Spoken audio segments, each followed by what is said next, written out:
আর একটা ইনফরমেশনের জন্য আমি বলে রাখি মাননীয় মন্ত্রী মহোদয়কে যে যে বিকাশ বা নগদ নাম্বার দেওয়া থাকে, অনেক সময় দেখা যায় নাম থাকে আব্দুর রহিমের, কিন্তু বিকাশ বা নগদ নাম্বার দেওয়া থাকে মেম্বার সাহেবের বা চেয়ারম্যান সাহেবের।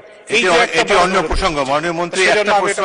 জি ধন্যবাদ। যে আমরা ইতিপূর্বে দেখেছি যে কোন নির্বাচিত প্রতিনিধি যারা থাকেন তারা যদি সরকার দলীয় না হয় তাহলে সে এলাকায় দেখা যায় যে সরকার দলীয় যারা নেতাকর্মীরা থাকে তারা অধিকাংশ ক্ষেত্রে এই ভাতা প্রদান সহ বিভিন্ন সমাজ কল্যাণমূলক কাজে প্রভাব বিস্তার করে তাদের চিন্তা চেতনা, তাদের লক্ষ্য উদ্দেশ্যকে বাস্তবায়ন করতে চায়।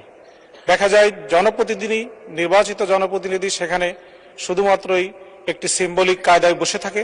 তা আমরা এক বৈষম্যহীন বাংলাদেশ গড়ার জন্য হাজার হাজার মানুষের জীবনকে আমরা ত্যাগ করেছি, হাজার হাজার মানুষ আহত হয়েছে। তা আমার প্রশ্ন যে বর্তমান সরকার কি এই ব্যাপারে পদক্ষেপ নিয়ে এই বৈষম্য দূর করে যারা প্রকৃত অর্থে জনপ্রতিনিধি তাদের মাধ্যমেই জনগণের সেবা জনগণের কাছে দোরগোড়ায় পৌঁছে দিবে কিনা? আর অধিকাংশ ক্ষেত্রে দেখা যায় যে আজকে আমাদের এই সমাজ কল্যাণমূলক যত ভাতা আমি খেয়াল করে দেখেছি যে অনেক সময় যারা তালিকা দেন জি আমি একটা প্রশ্ন করেছি যে এই বৈষম্য দূর করবেন কিনা।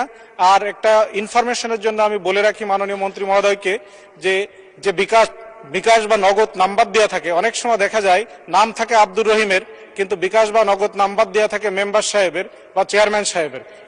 এটি অন্য প্রসঙ্গ। মাননীয় মন্ত্রী, একটা প্রশ্ন। জি ধন্যবাদ। প্রশ্ন করবেন মাননীয় প্রতিমন্ত্রী।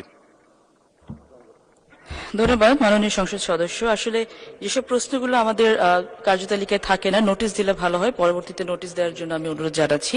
আপনার প্রশ্নটা আমি অ্যাড্রেস করছি এভাবে যে প্রথম কথা হচ্ছে আমাদের বর্তমান সরকার আমরা চেষ্টা করেছি সকল প্রকার স্বজনপ্রীতি এবং সকল ধরনের যে প্রবলেমসগুলো এর আগে ইররেগুলারিটিসগুলো এর আগে ডিস্ট্রিবিউশন লেভেলে হয়েছে এগুলোর ঊর্ধ্বে উঠে গিয়ে কাজগুলো করার, যেটা অনেক বড় একটি উদাহরণ হচ্ছে আমাদের ফ্যামিলি কার্ড।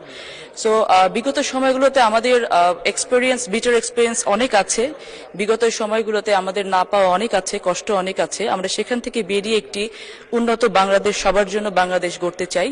সেক্ষেত্রে আমরা অবশ্যই এই স্বজনপ্রীতির ঊর্ধ্বে উঠে গিয়ে একটি সমতা বজায় রেখে প্রত্যেকের জন্য যেন আমরা বেনিফিটগুলোকে দিতে পারি সেই ব্যবস্থা আমরা অবশ্যই করার চেষ্টা করব ইনশাআল্লাহ, সেদিকে আমাদের নজর থাকবে।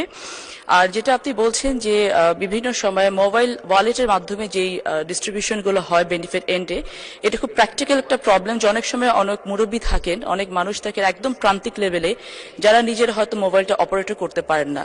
তিনি হয়তো তার ছেলে অথবা নাতি কারো নামে ওই মোবাইল নাম্বারে যারা যখন দিয়ে দেন তখন যিনি টাকাটা উইথড্র করছেন তখন হয়তো ওই জায়গাটাতে গিয়ে কিছু অ্যানোমেলি হয়। সো এটা একেবারে খুব ব্যক্তিগত পর্যায় থেকে হয় বলে আমরা মনে করি, এটা আমরা দেখেছিও। তারপরে আমরা চেষ্টা করব এই বিষয়গুলো, যেহেতু একজন মানুষ যাকে এই টাকাটা দেওয়া হচ্ছে 500 হোক 700 হোক, এই টাকাটা কিন্তু তার জন্য অনেক বড় একটি ব্যাপার। তো সেটা যেন অবশ্যই যার টাকা তার কাছে পৌঁছায় সেটাকে নিশ্চিত করার জন্য আমরা আরো রিফাইনারি ওয়েতে গিয়ে আমরা একটা ব্যবস্থা গ্রহণ করার চেষ্টা করব।